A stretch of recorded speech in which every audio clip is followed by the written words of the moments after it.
Welcome to The Explainer. Today, we're diving into something huge, India's annual budget. Now, this isn't just a bunch of numbers on a page, it's a roadmap for 1 billion-plus people. But it also hits you right where it counts, your wallet. So the big question is this a grand plan for the future, or is it going to put a squeeze on your finances right now? Let's break it down. All right, first things first, let's get on the same page. What is the union budget? Well, forget dry definitions. Think of it as the government's financial game plan for the whole year. It's basically a giant list of where all the money is coming from and where it's all going to go. It's kind of like your family's budget, but, for the entire country, a massive scale. So here's the thing about this budget. It really feels like a tale of two different stories. On one hand, you've got this bold, ambitious vision for the nation's future, but on the other hand, there's some very real and very immediate impacts on your own finances. We're going to look at both sides of that coin.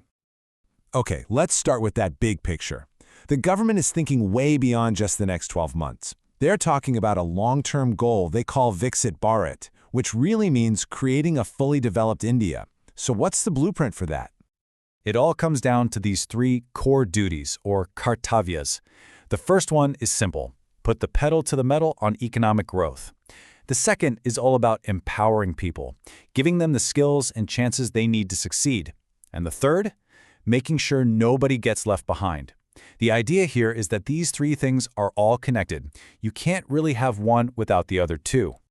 And they are not messing around. They're backing this vision up with some serious cash. Get this, a whopping 12.2 lakh crore rupees in what's called capital expenditure, or CAPEX. Now, just to be clear, this isn't money for paying salaries or keeping the lights on. Nope. This is pure, hardcore investment in building the nation.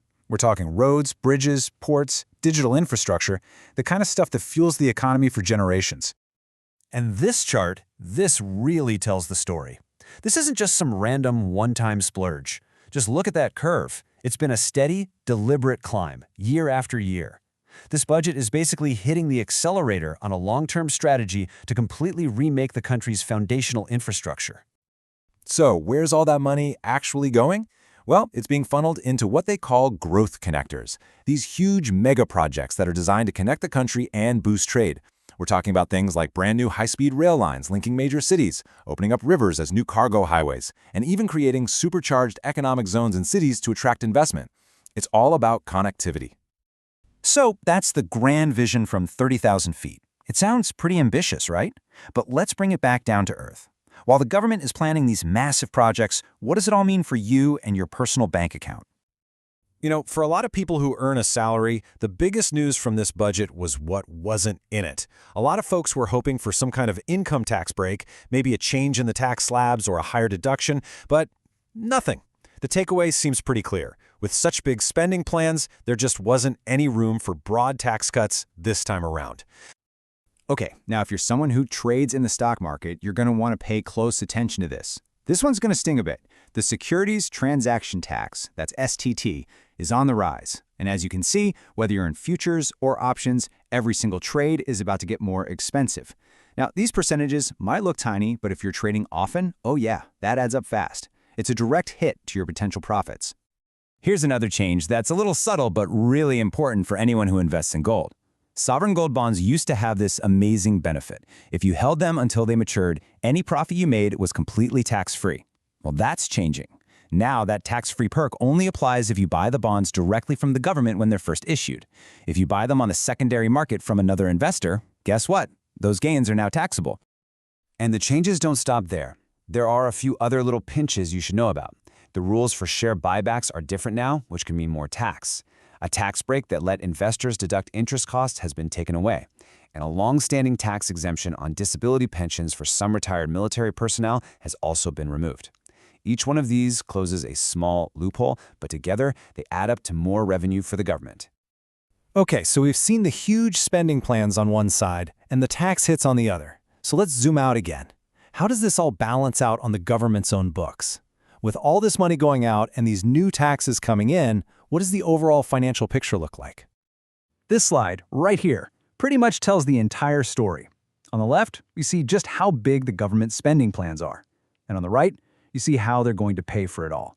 A strong, steady flow of tax money. It's the classic balancing act, right? You want to spend big? You got to earn bit. But even with all this spending, the government is trying to send a signal that it's being fiscally responsible. This chart shows the fiscal deficit, which is basically how much money the government has to borrow every year. And the plan is to shrink that number, just a tiny bit. It's their way of telling the world, hey, we're investing in growth, but we're also keeping a close eye on our debt. So after all that, what's the real takeaway from Budget 2026? When you boil it all down, it really is a story of two sides of the very same coin. On one side, you've got this huge investment in the country's future. And on the other, you have the cost, which is a very real pinch on the taxpayer today. This slide lays out that trade-off perfectly. You see the scale here? On one side, the heavyweight goal of national growth, being pushed by that massive infrastructure spending. And on the other side, the individual taxpayer, who's helping to foot the bill through things like no new tax relief and higher taxes on investments. It's a very clear choice. The priority is building for tomorrow, even if it means we all have to tighten our belts a little today. And that really brings us to the core question, doesn't it? It's the question at the heart of this budget, and frankly every budget. How do you build for a stronger, better tomorrow, without making today too tough for your citizens? It's the ultimate economic tightrope walk. And how that balance plays out, well, that's what's going to define India's path forward. Thanks for joining me on The Explainer.